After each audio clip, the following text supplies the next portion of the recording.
Well, we like to talk real estate every once in a while, and Trenton and I have brought in one of our colleagues from NAI NP Dodge. Her name is Mary Purcell, one of our brokers who, like a lot of our brokers, will help you with any type of commercial real estate, but she has a specialization area, loves working with retail and office. Mary, first of all, welcome to the show. Thank you. Good to be here. Good to have you with us.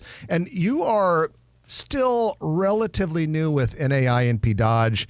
You started with us around Christmas time, but you've been in the business for several years now. Yes, yeah. I had the privilege of starting right when COVID hit, so that was when I got started. So you're slow rolling it. Easy into it was real an estate. Interesting time. But You could say that again. Wow, A little easier now. A little bit easier now. Well, Mary, let's get into a little bit of nerdy real estate talk, and we'll kind of hit the office market first.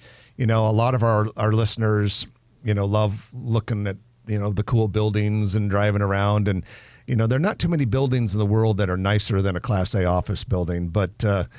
So people, whether they work in one or not, are typically interested in it. Kind of give us your opinions about where the office market is these days. yeah, well, everybody kind of saw the fall of office with COVID, but we're seeing some regrowth, which is great. The growth that we've been looking for, it seems like it's hitting this year. We're starting to see numbers that we saw back in 2019.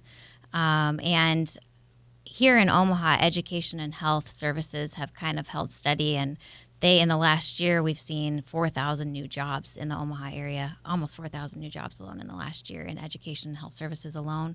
So we're lucky there in that we have certain industries that are really keeping us alive. But overall, nationally, we're also seeing an increase that we have been waiting for.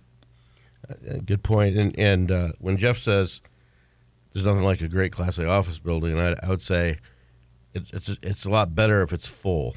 Especially if you own it. Yeah, exactly, and the rent's coming in. And so one of the things we talk about in the office market is shadow space. At least that's what I call it, and a lot of people call it that. And that is office buildings that are leased, but people don't have to show up for work. They're working from home or things like that. So the landlord might be getting rent, but they're concerned about, will that tenant renew? Will the tenant stay? Or they're going to sublease it or whatever. And are you seeing more employees being called back to work in these buildings? Yes, yeah, we are seeing more people coming back to work. I think there's a little bit of restlessness as well, so people are kind of ready to get back to the office. I think for a little while, it's cozy being at home, being able to have a little more flexibility, but we're getting back into gear and we're seeing the buildings fill back up and people show back up.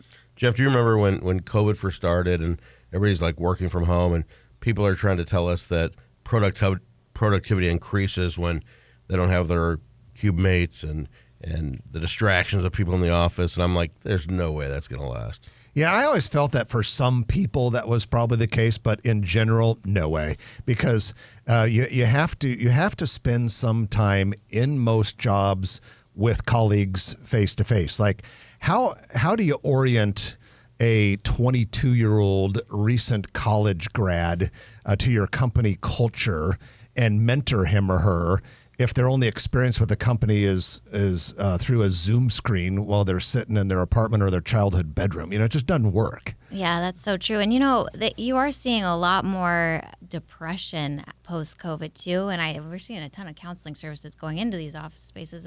You can't help but wonder if that's kind of because we've isolated ourselves. And I think people are growing a little sick of that and ready to be back around each other. Yeah, I think hybrid is here. I think hybrid is basically the compromise that the business world has made with its employees, because you have a lot of employees that don't want to go to the office. I mean, if they're honest, they're like, no, I'd rather work from home.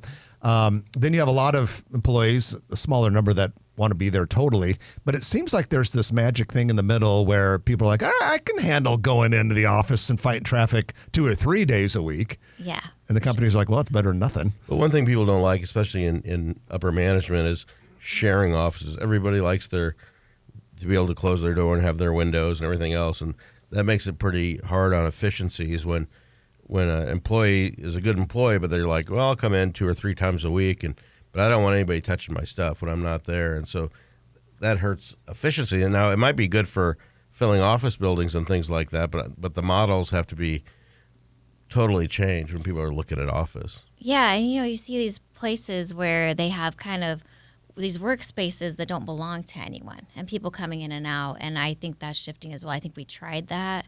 People like having their own spaces. Mary, let's spend a couple minutes talking about your other specialty in commercial real estate, and that is retail, something that Trent and I also spend a lot of time talking about. Give us your thoughts on the state of the retail market in town right now. Well, Omaha is a lot more resilient than a lot of other markets. And so even through COVID, we saw a little bit more stability. And our vacancy rate is actually much lower than the national vacancy rate. So it's 3.2% here. The national average is 4.8%. And I understand people are seeing places close, but I think they also need to pay attention to the number of places we see open. Agree. And people here like to eat out. We're a very foodie town. People have a hard time believing that, but people like to shop local too. I think if you would have said to any of the three of us in 2020, when the pandemic was going crazy, and then in 2021 when e-commerce was blowing up, that in 2025 the retail vacancy rate would be 3.2%, we would say you're insane or extremely naive. One of the two. But look at it. Retail is probably the ultimate resilient factor or segment of real estate. It's so adaptable. Well, you're seeing there are still Amazon warehouses. I think there's one in Omaha, but there are across the country. Now they can afford it, but where they built them, but they're still vacant. They thought that COVID was going to last forever, or those upticks were going to last forever, and people wanted to get out and they wanted to shop. Yeah, what's cool is that Omaha is starting to see those national retailers wanting to come here. We got the Nordstrom Rack, we're getting the Ruth's Chris, all these things that are pretty neat coming to Omaha. Well, now that the metro is officially over 1 million, you enter the possibility of some national brands that would kind of cross us off the list.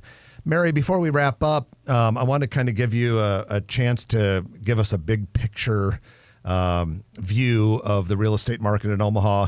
When you, as a commercial real estate professional, look forward to the future, why are you excited to be in commercial real estate in this town at this time, and why do you think the market is good in the future this town? Besides working with me and Jeff. Yeah, that is a huge perk. I am very lucky to be where I am at NAI and P Dodge, but also in Omaha, Nebraska, we are exploding here. And by 2050, just in the newspaper the other day, they said our population is expected to increase by 36% here, which is huge. And while, we're kind of running out of space, we have plenty of room upwards to grow. So there's going to be a lot of opportunity, and I love watching people's dreams come true, and I love being there to help them with that. So I can't wait. So that makes Omaha metropolitan area, which is just over 1 million people, that makes it 1.3 to 1.4 million people. Just imagine that. And in 25 years. That's kind of my comfort level, Jeff, and I think you said the same thing, not tomorrow, but over the next couple decades. Yeah, I've always said that a great market size for doing what we do is right about that size. And so Trenton, when we're retired in 25 years, it'll be there. Yeah, the last year of the show, Mary will still be working. The last show, the last year of the show will be called something like Stop Omaha, Plateau Omaha. Yeah, I like it. Mary Purcell, thanks for joining us. Appreciate you giving us your real estate insights today, and we love working with you at NP Dodge. Thanks for having me, guys. All right, our colleague Mary Purcell from NAI NP Dodge, broker specializing in retail and office work. If you like this video, be sure to hit those like and subscribe buttons. And remember, Grow Omaha is not just media. This is a mission.